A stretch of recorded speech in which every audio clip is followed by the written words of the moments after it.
Assalamualaikum warahmatullahi wabarakatuh. Perkenalkan, saya Dr. Anandika Dwijaya, spesialis radiologi dari bagian radiologi Universitas Muhammadiyah Sumatera Utara. Pada saat ini, kita akan mempelajari bagaimana melakukan interpretasi ataupun pembacaan pada foto polos abdomen. Foto polos abdomen adalah pemeriksaan radiologi yang paling awal yang diminta oleh para klinisi untuk mendeteksi kelainan-kelainan pada gastrointestinal. Pemeriksaan foto polos abdomen ini sendiri bisa dilakukan secara langsung tanpa ada persiapan ataupun dengan persiapan terlebih dahulu. Sebelum kita membaca foto polos abdomen, kita harus melakukan beberapa persiapan terlebih dahulu. Yang pertama adalah menghidupkan daripada illuminator ataupun viewing box-nya. Kemudian kita meletakkan foto polos abdomen yang sudah dicetak di dalam viewing box-nya atau illuminatornya. Kemudian kita menilai daripada identitas foto tersebut yang terdiri dari nama, bisa kemudian dari umur, jenis kelamin, dan nomor rekam medis, waktu dan tanggal pengambilan foto tersebut. Kita juga memperhatikan adanya marker yang diletakkan pada foto yang menandakan adalah kanan ataupun kiri pada foto tersebut. Ya, kemudian kita tentukan juga proyeksi daripada foto tersebut, apakah dia posisinya AP supine ataupun AP erect ataupun left lateral decubitus atau yang dikenal dengan LLD. Setelah kita melakukan persiapan dalam pembacaan foto polos abdomen, kita melanjutkan ke dalam evaluasi terhadap foto polos abdomen tersebut.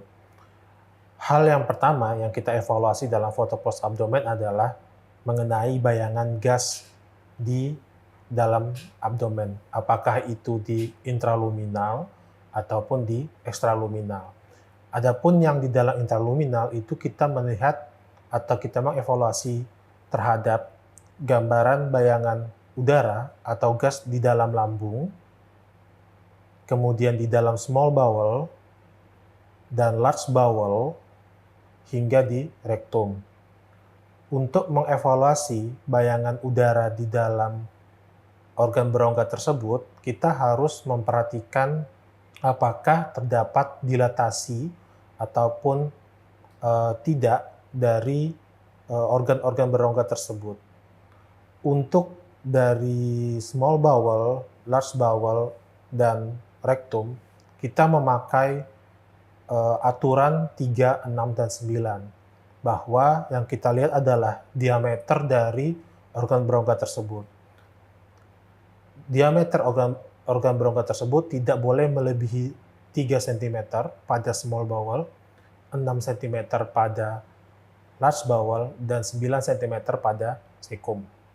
Di sini kita bisa lihat contoh salah satu foto polos abdomen. Di sini kita bisa melihat adanya gambar udara di dalam lambung, kemudian di dalam small bowel dan large bowel, hingga ke rektum.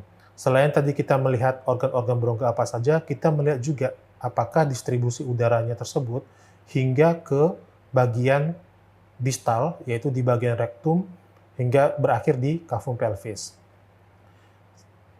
Selain adanya udara di dalam usus tersebut, kita juga bisa memperhatikan adanya suatu fekal material yang normal tampak di dalam small bowel. Oke. Setelah kita melakukan evaluasi pada gas, bayangan gas tersebut dalam intraluminal, kemudian kita melanjutkan ke dalam evaluasi organ solid di cavum abdomen, yaitu adalah hepar dan lien.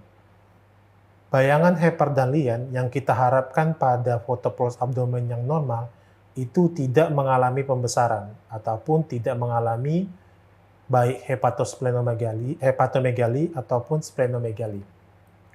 Yang ditandai dengan gambaran bayangan hepar itu seharusnya tidak melebihi dari batas bawah bayangan ginjal sebelah kanan. Dan untuk lien sendiri dia sedikit subjektif di sini bahwa tidak melebihi sampai dengan sias. Nah, setelah kita memastikan bahwa bayangan kedua organ padat tersebut tidak membesar, kita juga melanjutkan ke dalam organ yang berikutnya, yaitu adalah ginjal. Namun karena ginjal tersebut letaknya di bagian retroperitoneal, maka yang kita bisa perhatikan adalah kontur ataupun bayangan dari tepi-tepi ginjal tersebut. Di sini kita bisa lihat bahwa memang tampak sedikit bayangan ginjal, kontur ginjal di kiri dan di kanan. Namun dikarenakan bayangan gas yang sedikit menutupi kontur ginjal tersebut, sehingga kita tidak dapat mengevaluasi lebih lanjutnya. Untuk evaluasi daripada ginjal akan kita bahas pada blok selanjutnya. Organ keempat yang kita bahas dalam evaluasi foto polos abdomen adalah otot daripada psoas yang di sebelah kanan dan sebelah kiri. Bentuknya seperti segitiga, dia mulai kecil di bagian mendekati hemidiafragma dan mulai tampak melebar di arah pelvis. Jadi yang kita nilai adalah apakah kedua organ tersebut, apakah dia otot psoas tersebut, dia simetris kanan dan kiri. Karena terdapat beberapa kelainan yang bisa menyebabkan bagian dari otot psoas itu membesar. Yang kemudian yang kelima yang kita evaluasi pada foto polos abdomen adalah vertebranya. Di sini kita bisa menilai dari korpus vertebranya, kita melihat daripada pedikelnya, kemudian kita juga melihat daripada intervertebral disc space-nya, apakah dia ada melebar ataupun menyempit, itu kita evaluasi. Bisa kita evaluasi baik itu dari vertebra lumbal maupun dengan vertebra torakal yang tervisualisasi. Selain itu, bisa juga kita lihat daripada organ yang lain, pada tulang-tulang seperti daripada kosta, kemudian kita juga lihat dari bagian pelvis, ataupun di bagian proximal femur, apakah terdapat kelainan apa tidak. Untuk pada foto polos abdomen sendiri, kita ada beberapa kelainan yang mungkin sering ditemukan, antara lain suatu kalsifikasi. Nah, kalsifikasi yang paling sering ditemukan adalah suatu gambaran opasitas yang tampak di bagian ginjal ataupun setinggi daripada gallbladder ataupun kandung empedu. Jadi ketika kita melihat gambaran kalsifikasi di regio sekitar ginjal ataupun di regio sekitar gallbladder, maka bisa kita curigai adanya suatu kalsifikasi ataupun adanya batu pada bagian tersebut. Temuan yang lain yang kita sering tampak pada foto polos abdomen, yang bisa kita deteksi pada foto polos abdomen adalah gambaran udara di ekstraluminal ataupun udara bebas di luar lumen usus, yang bisa kita lihat bisa pada subhemidiafragma ataupun di bagian-bagian lain. Ya. Kemudian yang kita bisa lihat lagi pada kelainan di foto polos abdomen adalah ada tidaknya tanda-tanda daripada obstruksi.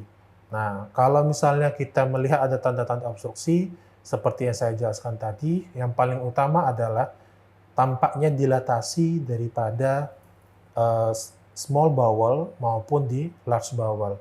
Nanti ditandai dengan ada tidaknya gambaran air fluid level. Jadi adanya suatu udara yang berbatasan dengan cairan di dalam lumen usus tersebut.